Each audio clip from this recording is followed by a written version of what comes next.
खबरदार अगर तू दरवाजे से निकली, आला हजरत इमाम अहले सुन्नत मुजद्दिद दीन मिल्लत मेरे आला हजरत से किसी ने पूछा था कि हजरत जी बीबी नात पढ़ सकती है? फतावा रज़विया की 14वीं जिल्द, बीबी मिलाद पढ़ सकती है? मिलाद।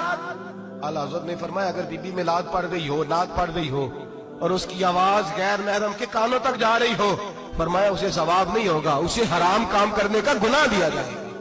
बीबी को मना है, वो नात की आवाज भी औरत का ही नहीं पड़ता, दीन में तो औरत की आवाज का भी पड़ता है। दीन में तो औरत की, हजरत सैयदा ज़ैनब, हजरत फातिमा की वो लख्ते जिगर जो मैदान करबला में इमाम हुसैन बराबर की शरीक रही सैयदना इमाम हुसैन के साथ। याह्या बिन मोइन कहते हैं मैं 15 साल तक हजरत ज़ैनब का पड़ोसी रहा हूं। 15 साल, घर बराबर होता है ना, बंदा बीबी देख ही लेता है।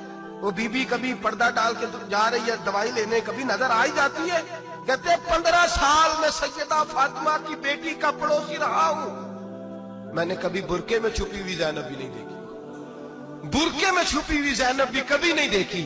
हजरत अब्दुल्ला बिन जाफर तैयार जनाबे अली मुर्तजा के भाई थे, उनके बेटे के साथ इनका निकाह हुआ था, बीमार हो गई तो हजरत अब्दुल्ला कहने लगे ज़ैनब चल तुझे हकीम के पास ले जाऊं, तबीब के पास ले जाऊं। तो हजरत ज़ैनब कहने लगी आप जाइए मेरा हाल बता के दवाई ले आइए। तो हजरत अब्दुल्ला जाफर तैयार कहने लगे शरीयत में गुंजाइश है डॉक्टर के पास जाने, हकीम के पास जाने की गुंजाइश है, तू चलती क्यों नहीं? तो हजरत ज़ैनब कहने लगी शरीयत में गुंजाइश तो है पर अब्दुल्ला मेरी मजबूरी ये है कि मैं फातिमा की बेटी हूं। शरीयत में गुंजाइश तो है पर मेरी मजबूरी ये है कि मैं हुसैन की बहन हूं। शरीयत में गुंजाइश है पर मैं हसन की बहन हूं। शरीयत में बड़ी गुंजाइश है पर लोग मुझे मोहम्मद अरबी की नवासी कहते हैं। गुंजाइश तो है पर मैं नहीं ना निकल सकती, इसलिए कि जितना कोई अपने आप को दीन के करीब जानता है उतना उसके पैरों में शरीयत की जंजीरें ज्यादा होती हैं। तो जनाब सैयदना अब्दुल्ला कहने लगे अगर तू पर्दा कर गई, अगर तू चली गई, तो फरमाने लगे ये तो अल्लाह की मशीयत है, तू दवाई ला दे ताकि मैं खा लूं, और अगर मैं चली गई तो मैं अपनी माँ से जाके कहूंगी कि अम्मा सारी तकलीफें मैंने छाती पे बर्दाश्त की हैं पर मैंने तेरे पर्दे पर आंच नहीं आने दी। मेरे भाई ये उसवा नूर है, ये उसवा हसना है, ये हमें सिखाया जा रहा है। मेरे हबीब करीम की बीवियों का ये हाल था, बीवियों का अपने घर के आंगन में हजरत आयशा सिद्दीका, हजरत सौदा जनाब हफ्सा अपने सेन में जब बैठती थी ना तो दीवार की तरफ मुंह करके बैठती थी, दीवार के साथ लग के दीवार की तरफ। बीबियां अपने घर के अंदर भी दीवार की जानिब मुंह करके बैठती थी। लोग पूछती, बीबियां पूछती कि अपने घर में भी दीवार को मुंह करने का मतलब?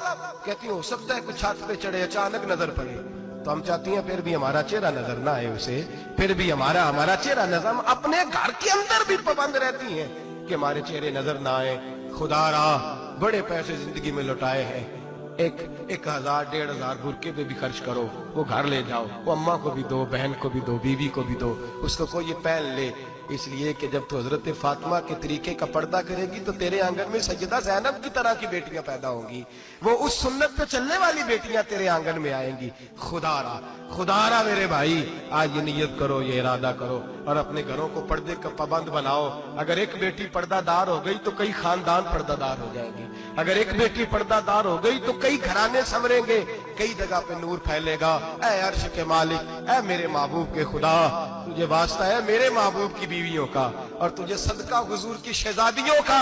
ऐ अल्लाह इतना करम बरसा, इतनी रहमत बरसा कि मेरे वतन की बेटियां और मेरे वतन की माएं बहनें बच्चियां ये समझ जाएं कि हमारी निजात सिर्फ हजरत फातिमा के बुरके में है, हजरत आयशा के पर्दे में है, सैयदा खदीजतुल कुबरा के हिजाब में है। अल्लाह करे ये समझ जाए और ये जब भी सजदा करें तुझसे हयाई मांगे, ये तुझसे जब भी सजदा करें ये तुझसे अपने लिए चादर ततहीर और पर्दा तनवीर ही मांगे।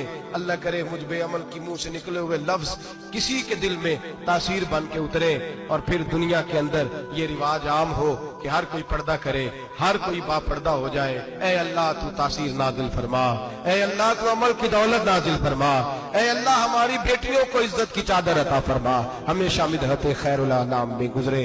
दुआ है ये उम्र दरूद सलाम में गुजरे। आखिर